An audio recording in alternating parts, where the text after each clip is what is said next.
Yeah, let's do it. Sanders patiently running. Sanders good cut. And another block. Sanders still going inside the 40.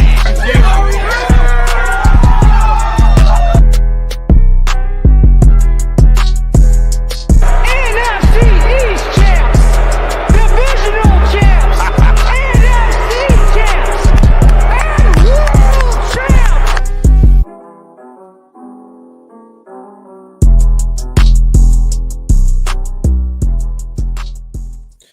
Hello, everybody, and welcome back to a Victory Green Hour, where your 11-1 Philadelphia Eagles defeated the Tennessee Titans 35-10 in their best overall game so far of the 2022 NFL season. I'm your host, LG Hurl, and as always, I am joined by my co-host, Connor Donald.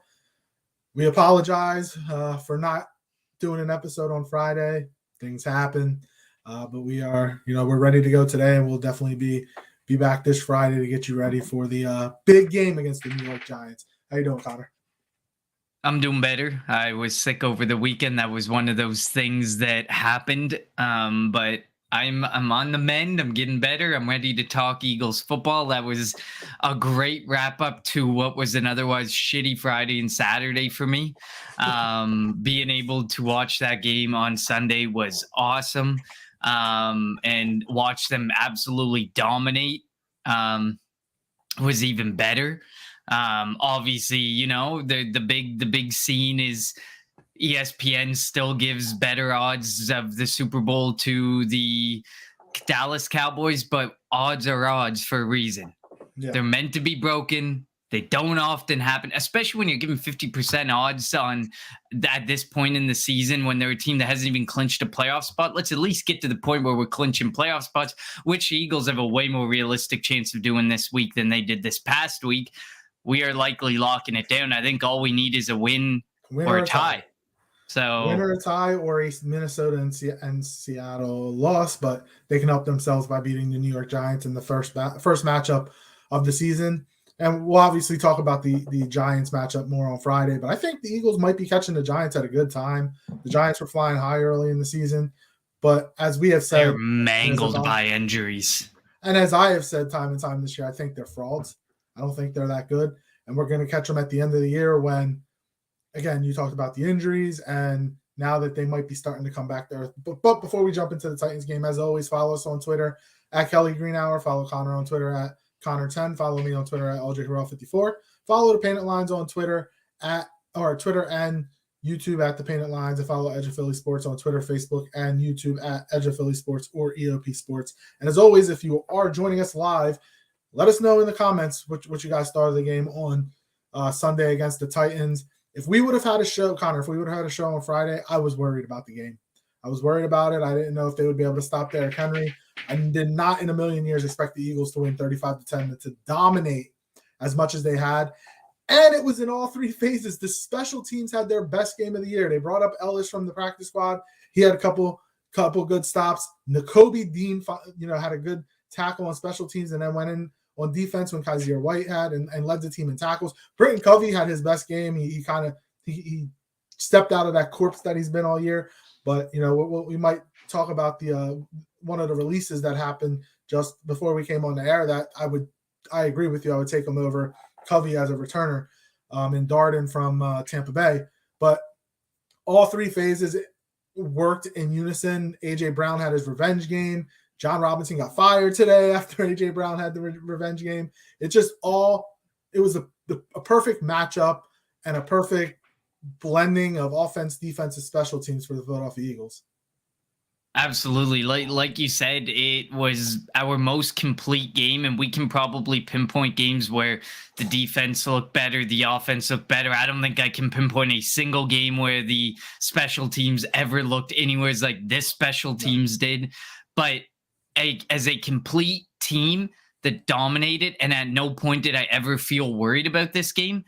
This was the complete package. Like you said, it was such a great game by all. Devontae Smith had an incredible game. While the running game we knew wouldn't be overly effective, they still were able to get a Miles Sanders rushing touchdown. They were still able to get a Jalen Hurts touchdown. They were still able to make things work. And Jalen Hurts 2 for 380 yards. This is only the third team in 90 NFL seasons to go back-to-back 350 rushing, 350 passing yards in consecutive games. So that is an extremely impressive feat, because I tweeted it earlier in the week. I think I've seen all I need to see from Jalen Hurts, except one thing: a playoff win. Winning in the playoffs. You prove that to me. Howie has to basically give him a blank check and sign the dotted line.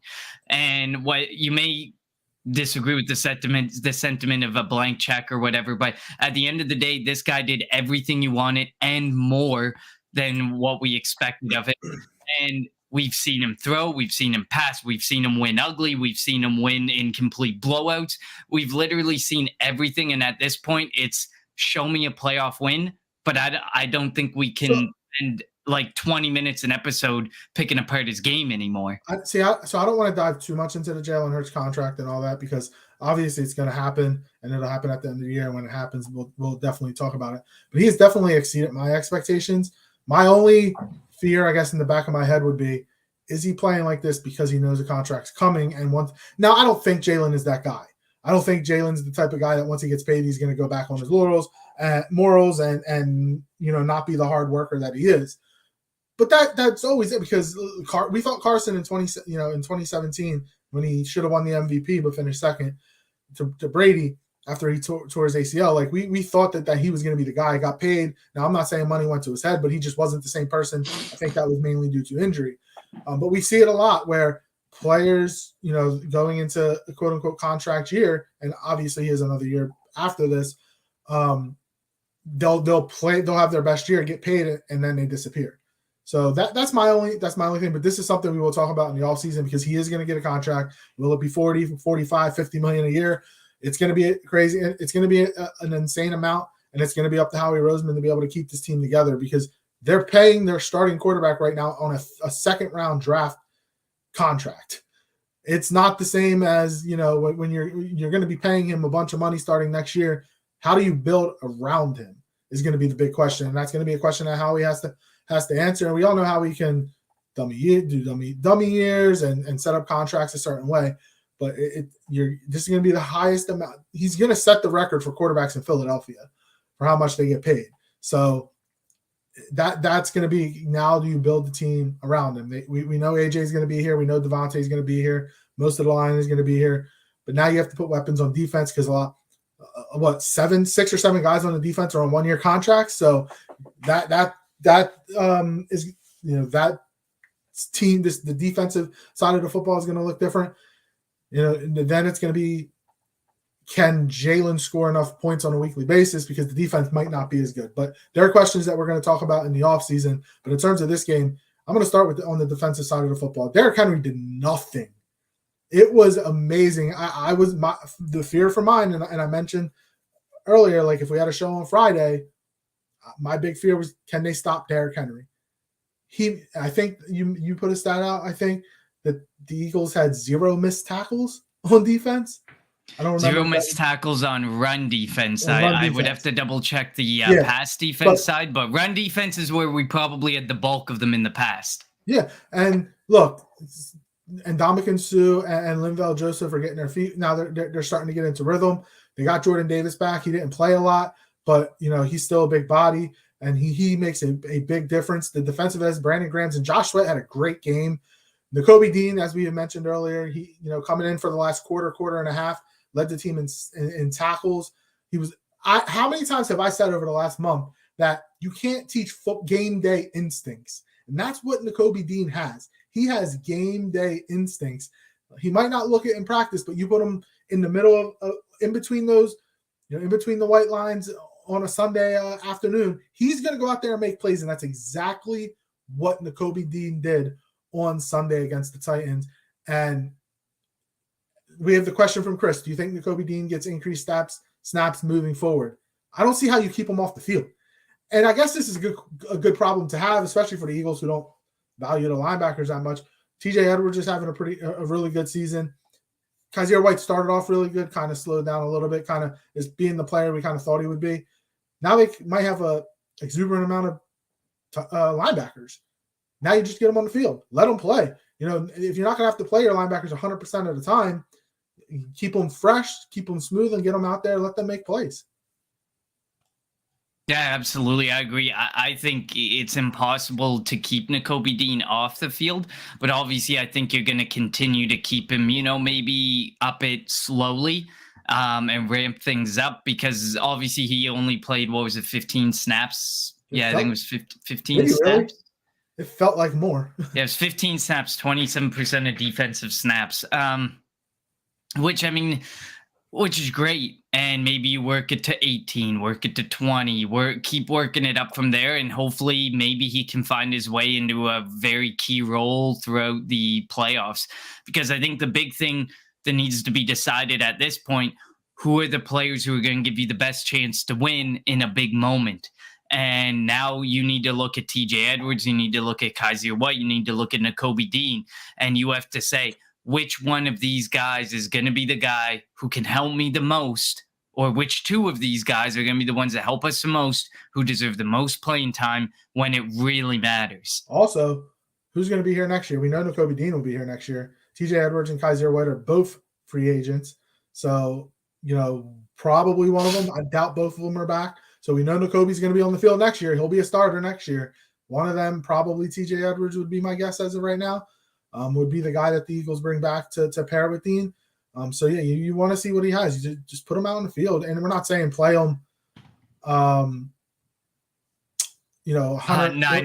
of the time. Yeah, don't play him 90% of the snaps, but give him 30, 35% of the snaps, 40. And like you said, up it.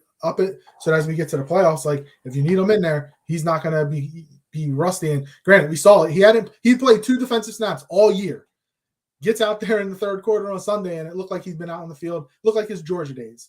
And then it was impressive to watch that first play where he was being held, and somehow he was able to Derrick Henry. Like, we're not talking about like a 5'8" like Devin Singletary, James Cook type quarterback or running back. We're talking about Derrick Henry while being held with one arm, being able to make that tackle. There was points in the game, I will admit, when I rewatched the tape that Chris, Mr. Crockpot, put on YouTube of all the plays that he was in on.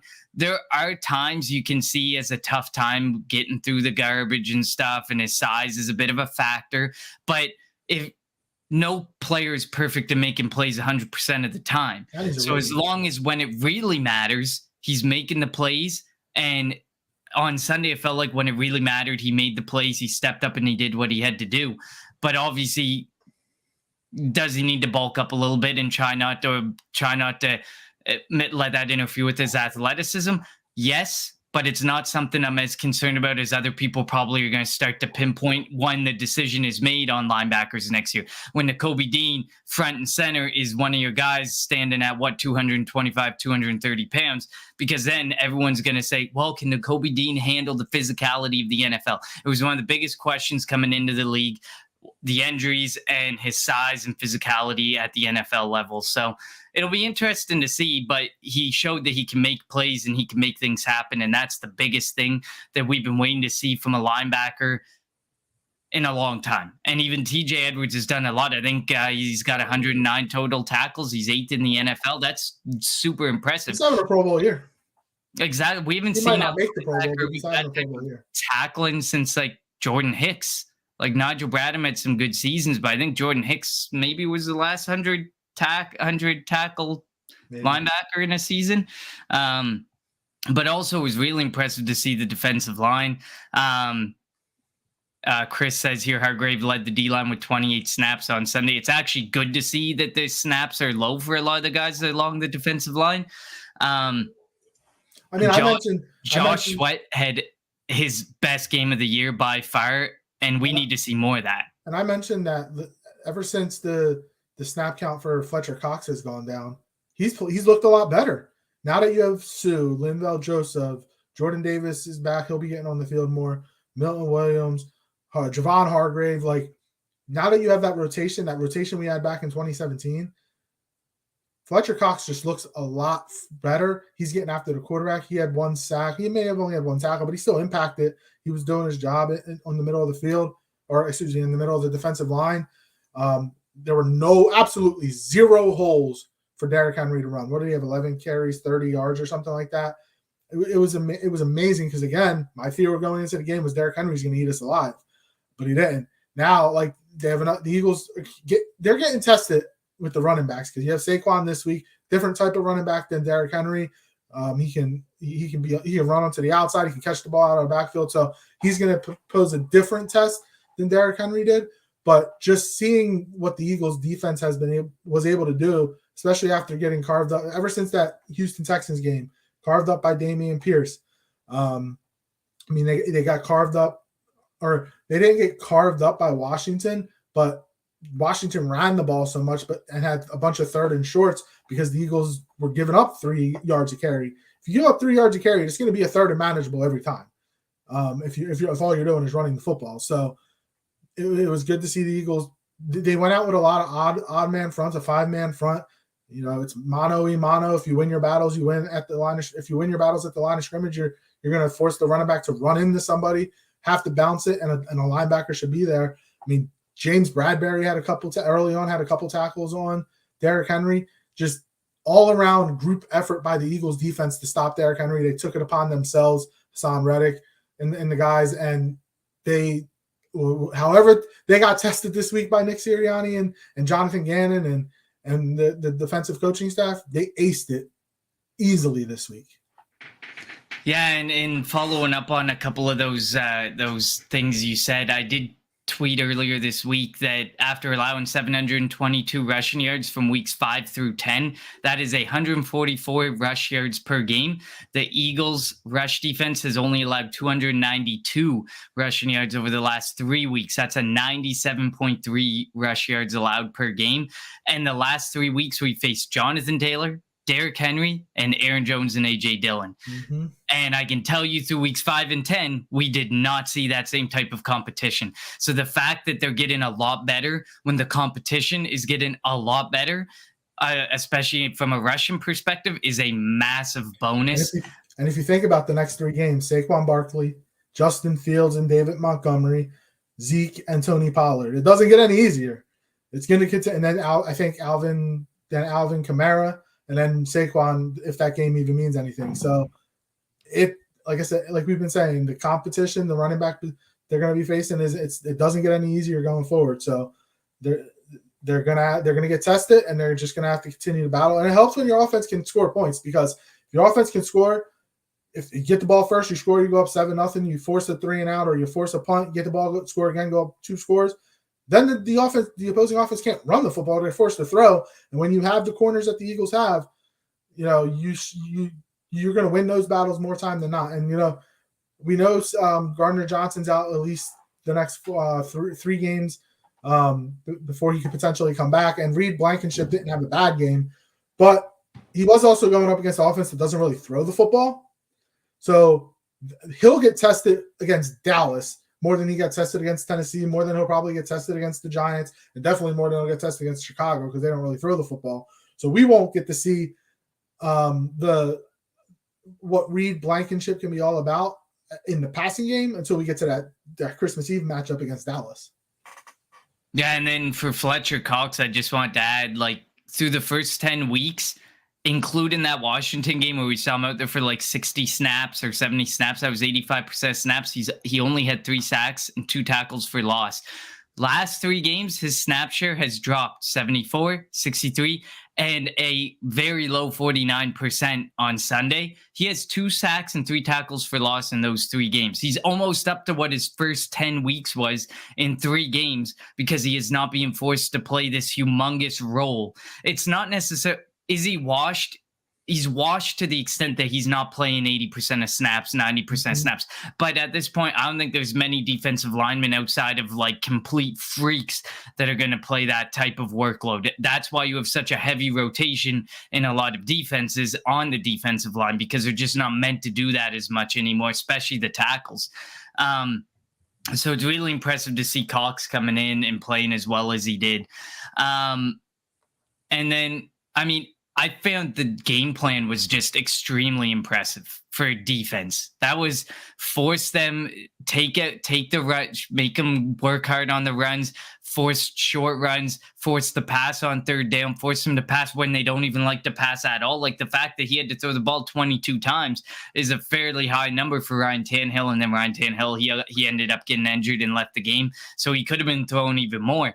But the fact that you forced that early on and that's what got you out and ahead and you were up 21-10 at halftime was all that you really needed to do.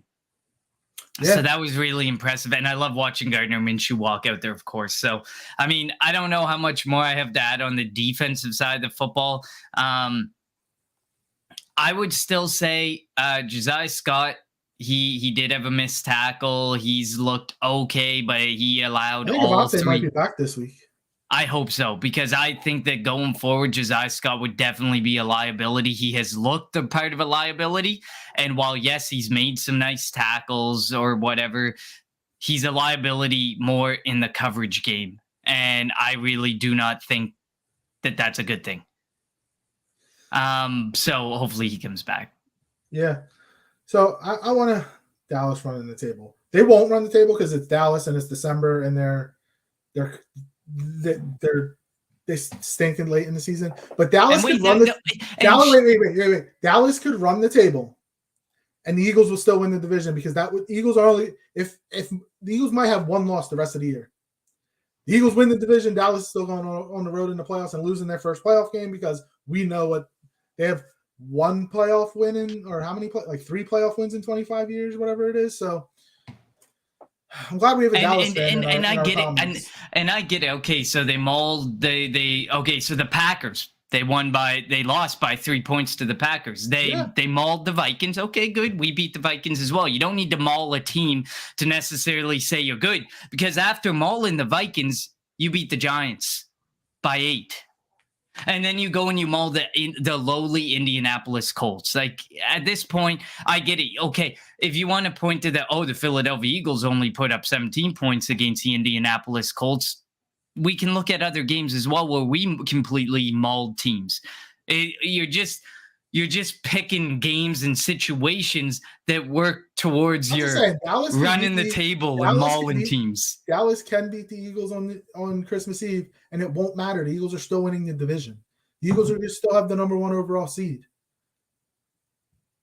Eagles were very fortunate to beat the Colts. The Eagles beat Dallas. Shut the hell up.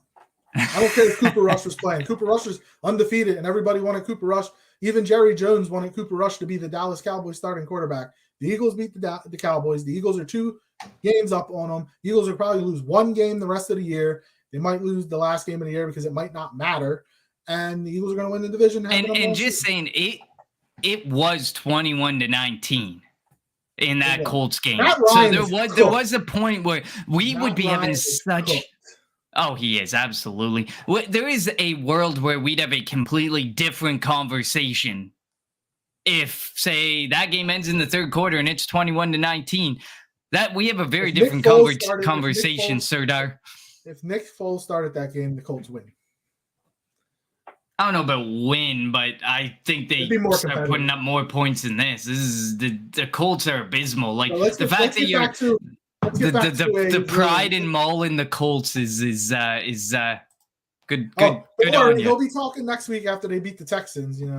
After that. Oh, after they maul the Texans and then go back to our game. Hold up. So he just said the Eagles' offensive line cannot stop Dallas' pass rush. When we faced Dallas, listen. When we faced Dallas, Dallas had Micah Parsons. Dallas had it had nothing to do with Dak. Dallas had Gilmore. Dallas had all their starters on defense. And guess what? Micah Parsons, while Lane Johnson was playing, because he got concussed, and Micah Parsons didn't sniff Jalen Hurts. The Eagles' offensive line is the best offensive line in football. The Eagles' offensive line can stop. What did Micah Parsons do against Lane Johnson? Not a damn thing. God, I'm glad we have Cowboy fans in our mentions, though. But let's get back to the Eagles, the 11-1 Philadelphia Eagles, the first place Philadelphia Eagles. On the offensive side of the football, you knew it was going to be an A.J. Brown game. You knew A.J. Brown wanted revenge against the team that drafted him and traded him and didn't want to pay him. And he had himself a whale of a game. 5 catches, 112 yards, 2 touchdowns. The first touchdown that didn't count was a hell of a throw and a hell of a catch. Just his toe is like, if his shoe was one size smaller, it's a touchdown.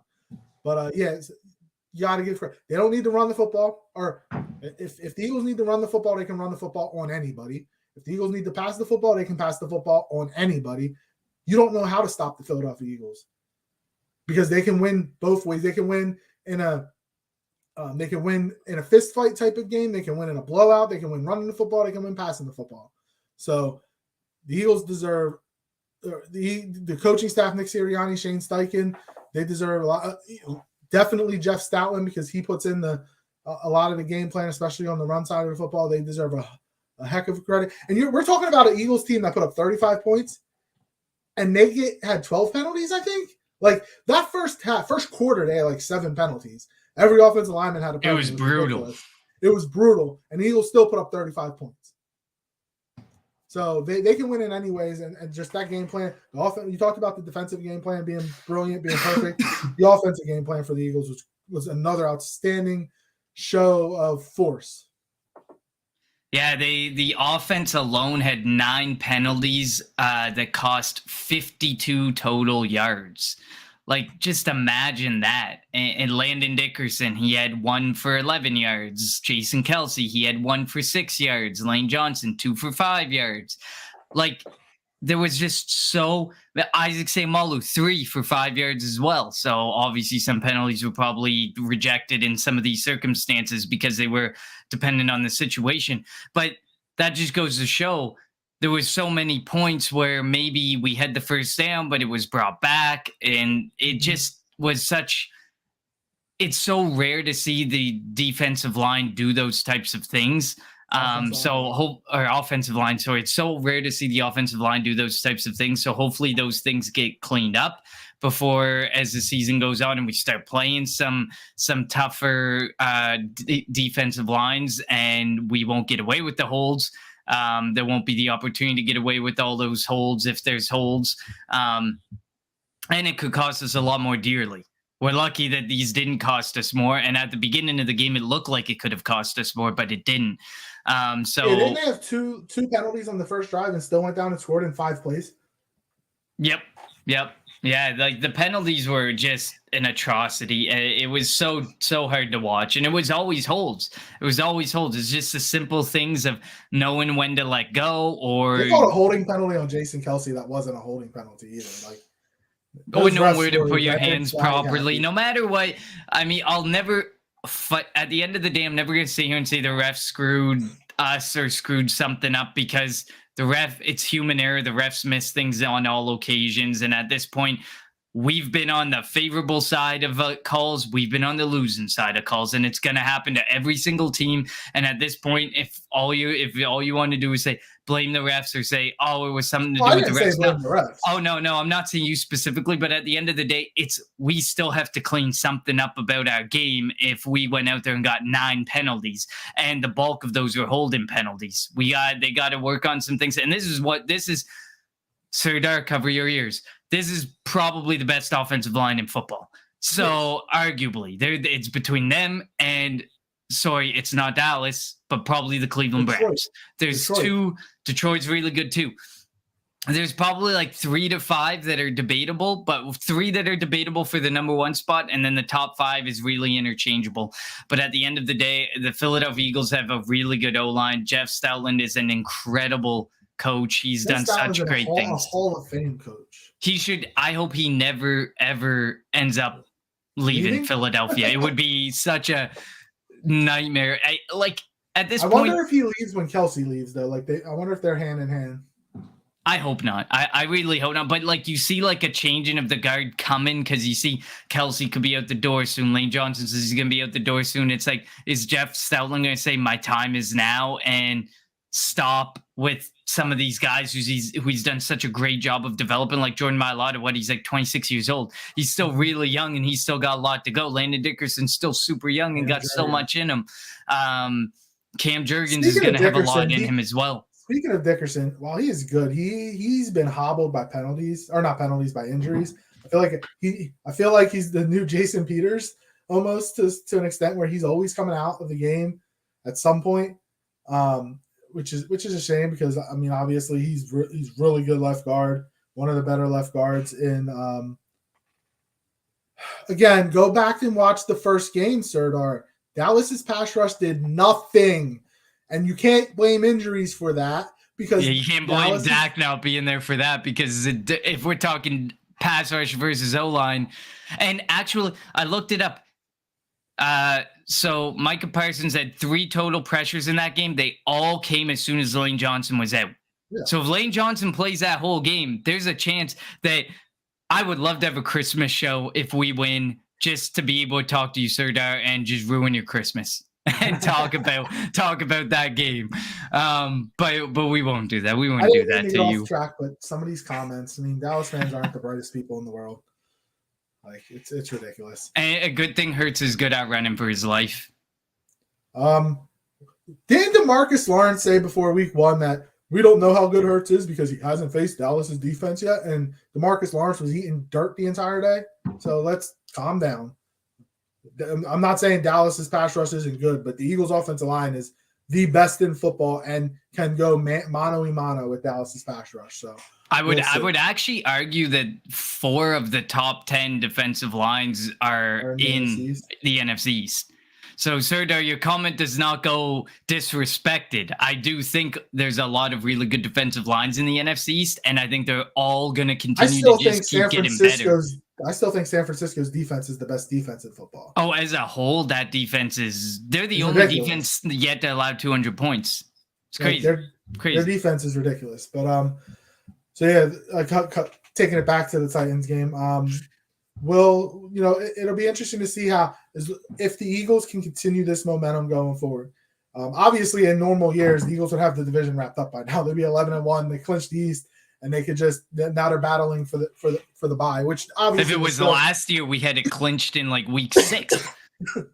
Which we're still battling for the bye, but it's like you have the Minnesota that's a game behind you. You have a game in hand on them because you beat them.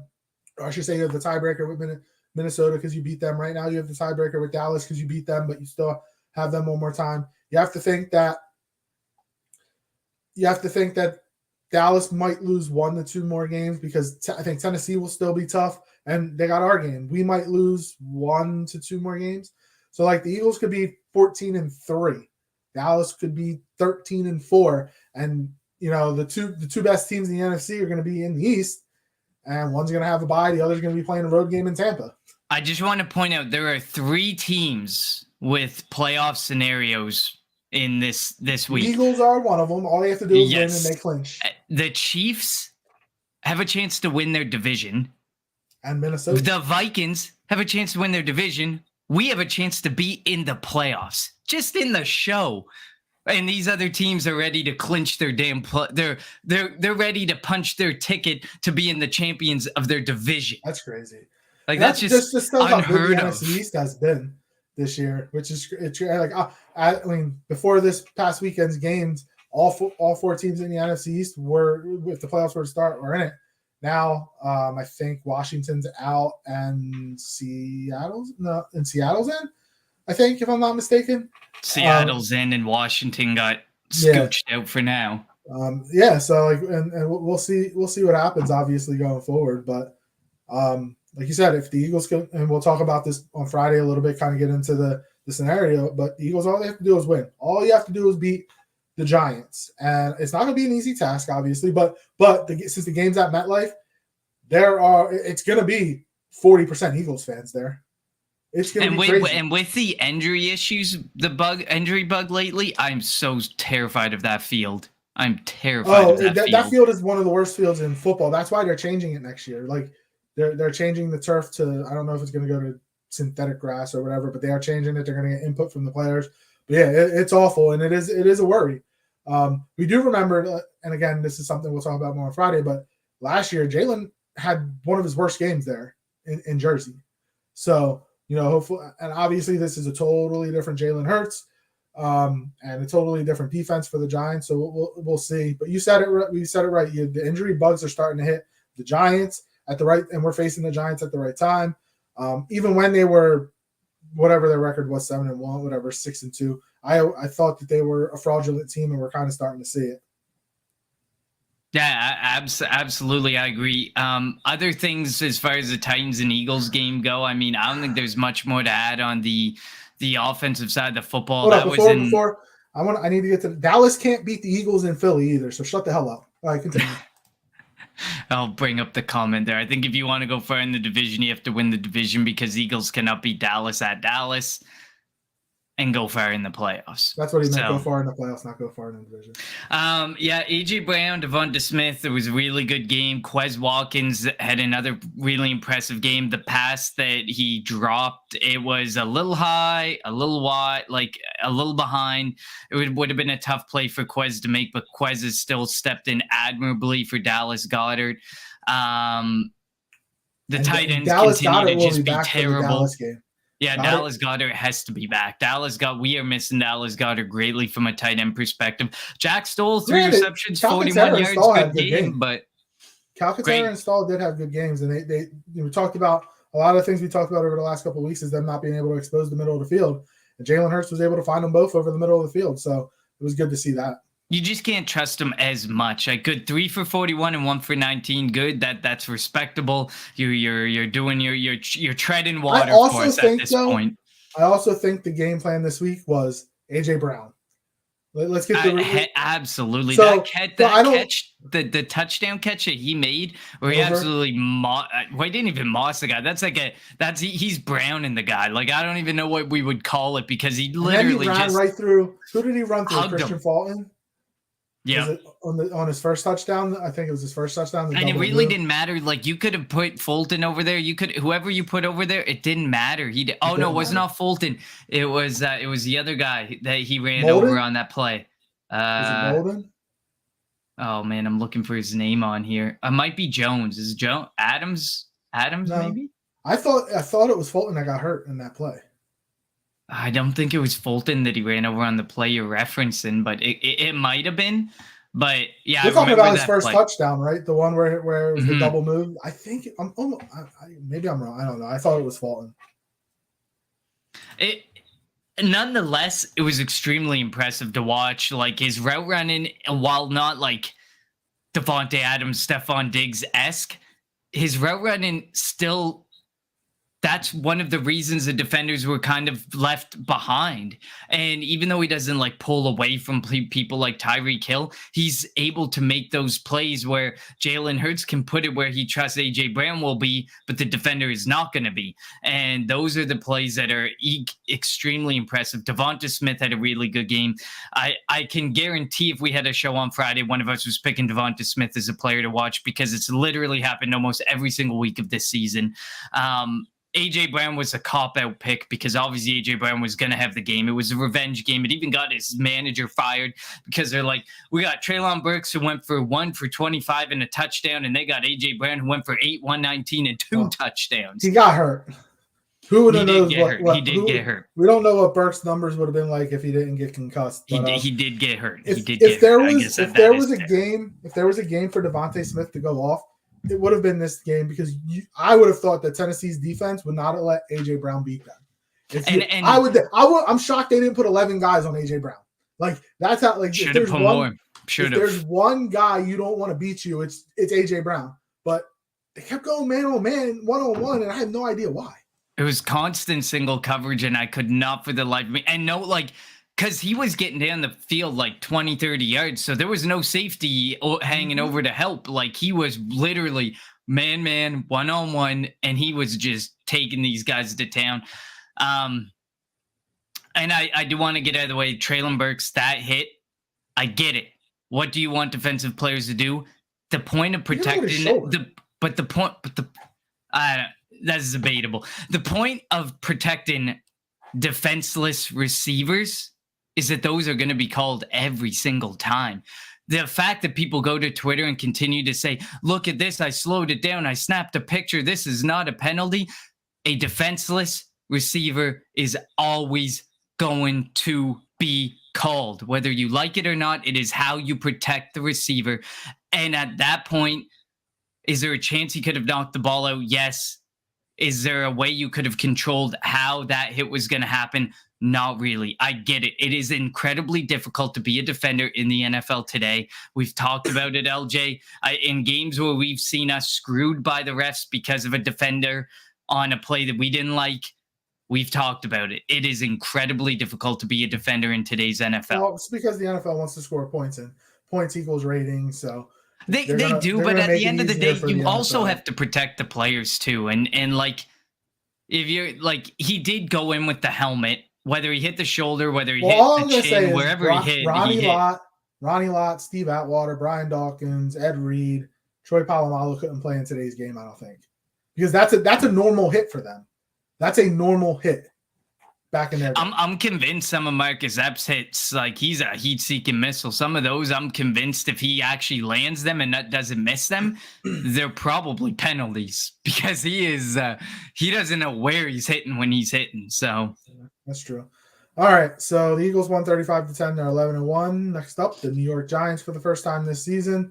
5 games left in the season. If the Eagles win against the Giants this week, they clinch a playoff berth, something the Dallas Cowboys cannot do this week. But before we finish off, Connor, we have our unheralded player of the week for week 13 in the National Football League. Who are you going with this week? I have to say, Serdar, if he's still here, he must just love the back and forth and the banter to sit through 40 minutes of Eagles talk. I'm going with Brock Purdy for the San Francisco 49ers. I get it. Listen, it was mostly on the San Francisco 49ers defense completely shutting down. Well, I mean, Tua probably he did a bit more of his work in the garbage time phase, but at the end of the day, Brock Purdy came in relief of Jimmy Garoppolo. He went 25 for 37, 210 yards, 2 touchdowns and an interception. So he was responsible for putting 12 of those 33 points up on the board. Yes, the San Francisco 49ers defense as a whole deserves this award practically every single week. It's incredible. Like I said, they're the only defense that has not allowed 200 points against. They're still at 190 points against, and I think the closest to them is 206 after that. So it's incredibly impressive to see what they're doing. And all they got to do with Brock Purdy or with Jimmy Garoppolo, I still fear them.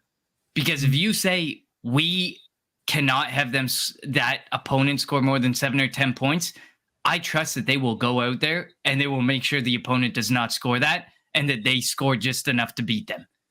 Like, that is the type of team the 49ers can be, and they can actually win with that formula because their defense is very scary. Mm-hmm. But I got Brock Purdy for this one. Yeah, the Broncos given up 204 points, and they're dumpster fire. So because of that offense, and they're I feel so bad that their defense is so underrated, like so underappreciated. I love Patrick Surtain. Patrick Surtain's great, really good. So good. But yeah, so give Denver a legitimate quarterback and 200. Just think about it though. 204 points against, and their point differential is minus 38. How? Why? It's crazy. Actually, I know why, but we won't get into that. I'm so glad that Russell Wilson decided not to want to come to Philly. All right. I'm going to go with Samaje Perine, which kind of hurts me only because I have Joe Mixon in fantasy, and he's been out the last 2 weeks, and I need him back. But Perine went for 106 yards rushing, 49 yards receiving. Didn't have any touchdowns, but he's been such a good – now you have a legitimate, two-headed monster at running back. And Joe Burrow can't lose to Patrick Mahomes. It's weird. Like, Patrick Mahomes owns everybody but Joe Burrow. So I'm going to go with Samaje Perine, and I'm hoping that Joe Mixon is back this week and they don't split carries and they let Mixon go off for another 5-touchdown day against whoever they're playing, who I actually don't know, but it doesn't matter, I guess. But yeah, I want to see. Oh, they got the Browns. I would like to see. Hopefully, Joe Mixon is back this week. I need it for fantasy purposes. But yeah, so I'm going to go Samaje Perine. You went Brock Purdy, and Brock Purdy is going to be the starting quarterback for now for the Niners, and they think Jimmy Garoppolo could be back. So Jimmy Garoppolo could be back in 7 to 8 weeks, which takes them to the divisional round of the playoffs. So if they win wild card weekend, you can see Jimmy G back. But if you win it, if they get to the playoffs and win wild card weekend with Brock Purdy, obviously it depends on how they win. Why would you bench him? Like it'd be hard to take out Brock Purdy, I think, at that point in time. Yeah, like say that game is, like I said, a game where it's like, okay, hold them to 10 or less and we'll do the rest, and then you win the game, like 13-6 or something. Yeah. Then I'd be like, okay, we probably got to look Jimmy G's way. But if the defense can completely shut them down and Brock Purdy can go and hang a team for 3 scores or whatever, and they end up winning 24-7 or something, then you can probably sit there and say, okay, depends on who we play, but do we think we can play Brock Purdy in this situation? Like, you're going to get a really good extended look if you're the 49ers and be able to make a really smart decision come playoff time. So, yeah, and with that defense, they're going to be in every game. All right, thank you for listening to the Kelly Green Hour. And also, Serdar, I hope our episode after Christmas Eve, if the Eagles win, you better not ghost us. You better come and eat that crow. We'll be here, obviously, because we have December to. 27th. We'll be here because we have to. And if the Eagles lose... No. LJ, because we love to. We don't have to. We love to. I'm just saying if we lose, it's not going to be a fun episode. But if the Eagles lose, we'll be here. We'll talk about it. We'll eat our crow. But if Dallas loses that game, you better not ghost us. You better be here to take it all in, as the Eagles are going to win the NFC. I got to say, he's my favorite Cowboys fan. And I say that very, very... very lightly. I hate Cowboys fans, but you show up every single week. You go into our comments. You force our will eventually to look at your comments because you post them over and over and over, and we have to look and we have to make a comment. And you catch LJ, you catch me. You're probably my favorite Dallas Cowboys fan, but I hate the Dallas Cowboys. I hate Dallas Cowboys fans, but you're my favorite one because you're there in the comments and you make episodes really fun. So I hate Cowboy fans that are from the Philly area. I don't know where Serdar's from, but the Cowboy fans that are from the Philly area that can't point Texas out on a map and have never been to Texas are the worst kind of scum of earth. No, that's because they're cheering for America's team. America's team. We're talking about the Arlington Cowboys, right? Because that's where they are.